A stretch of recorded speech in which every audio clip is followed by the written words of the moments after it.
Assalamualaikum warahmatullahi wabarakatuh. Alhamdulillahirabbil alamin. Wassalatu wassalamu asrafil anbiya'i wal mursalin. Asyhadu an la ilaha illallah wa asyhadu anna Muhammadin. Allahumma sholli ala Muhammad wa ala alihi washabihi ajmain. Teman tunanetra muslim di mana saja berada, saya akan memberikan bimbingan baca Quran Braille bagi teman tunanetra muslim yang belum bisa baca Quran Braille. Quran Braille, Quran yang ditulis dengan huruf Braille. Sistem penulisan dan membacanya berbeda dengan Quran yang lain.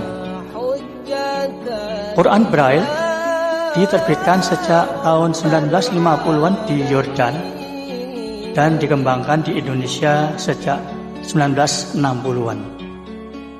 Maka teman tunanetra muslim, mari kita ikuti bimbingan baca Quran ini.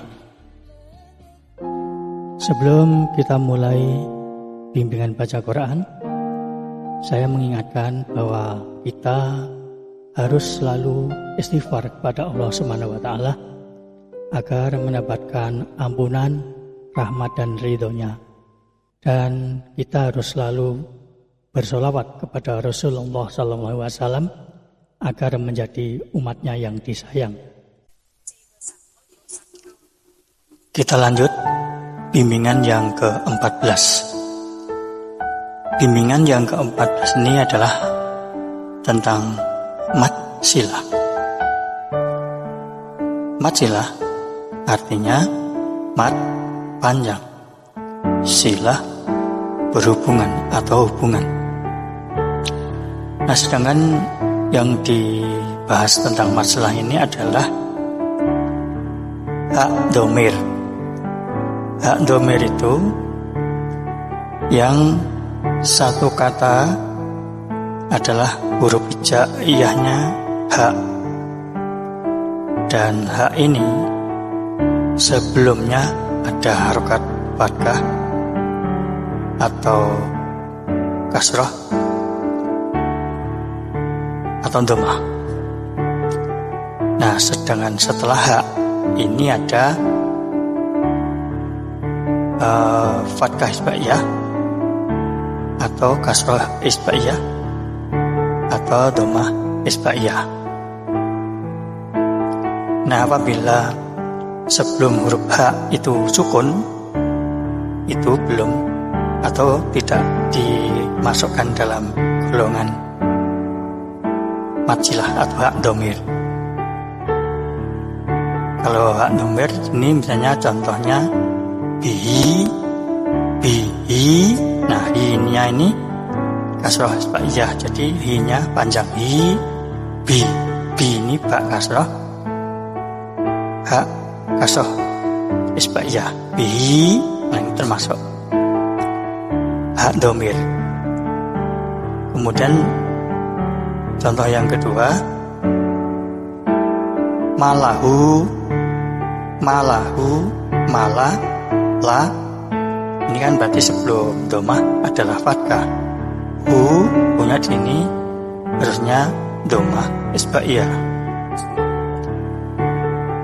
Nah, kalau sebelum dhammah, maksud saya kalau sebelum hak itu huruf sukun atau tanda sukun, itu tidak termasuk hak domir. Misalnya minhu, anhu.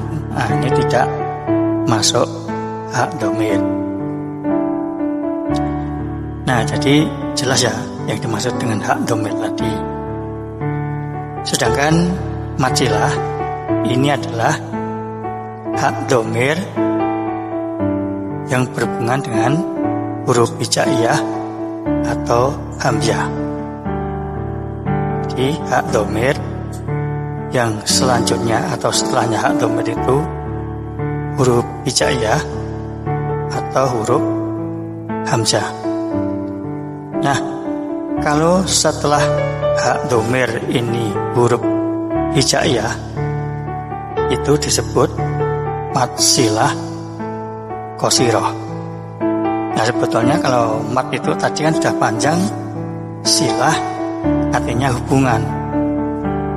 Tapi di sini mad silah qasirah itu apabila hak dhamir bertemu dengan hijaiyah, maka hak dhamirnya hanya dibaca 2 harokat. Jadi tidak dibaca panjang lebih dari 2 harokat, tapi hanya cukup 2 harokat saja.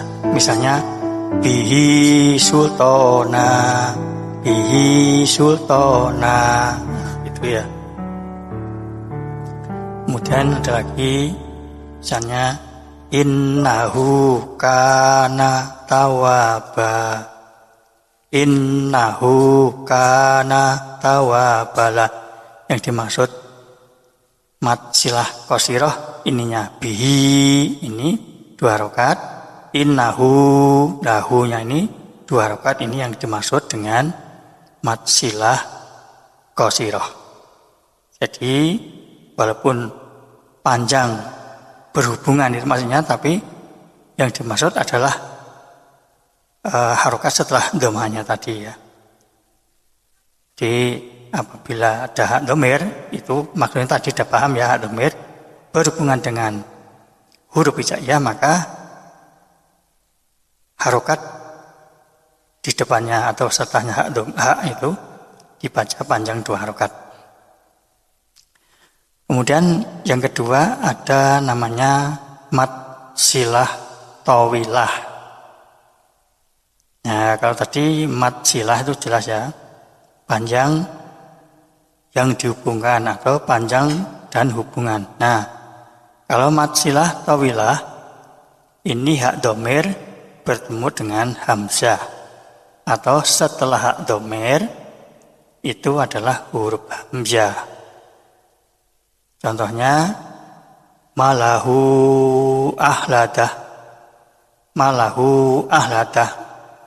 Nah, ini kalau bertemu dengan hamzah ini boleh dibaca 2 sampai 5 harokat. Tapi sebaiknya ya dibaca sampai 4 atau harokat. Kalau dibaca hanya 2 harokat sama saja dengan mad silah qasirah. Maka cara membacanya harus 4 atau 5. Malahu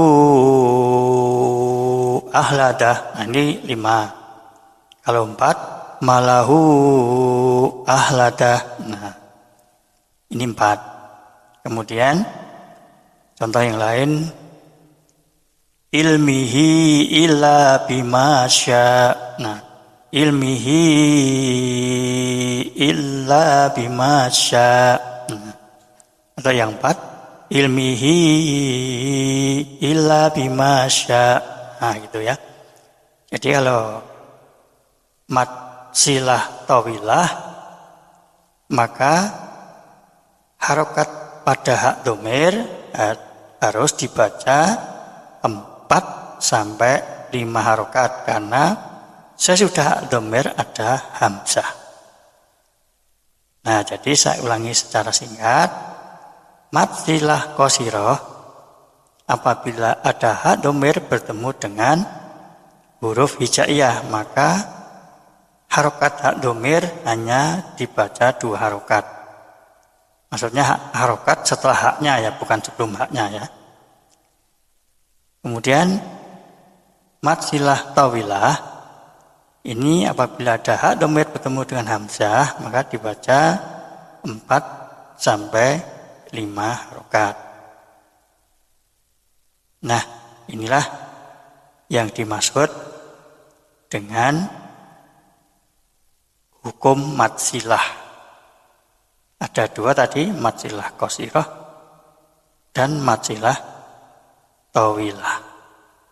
Nah, hanya ini yang perlu saya sampaikan tentang mad silah, dan hanya inilah kemampuan saya, dan mohon maaf apabila masih kurang berkenan. Wassalamualaikum warahmatullahi wabarakatuh.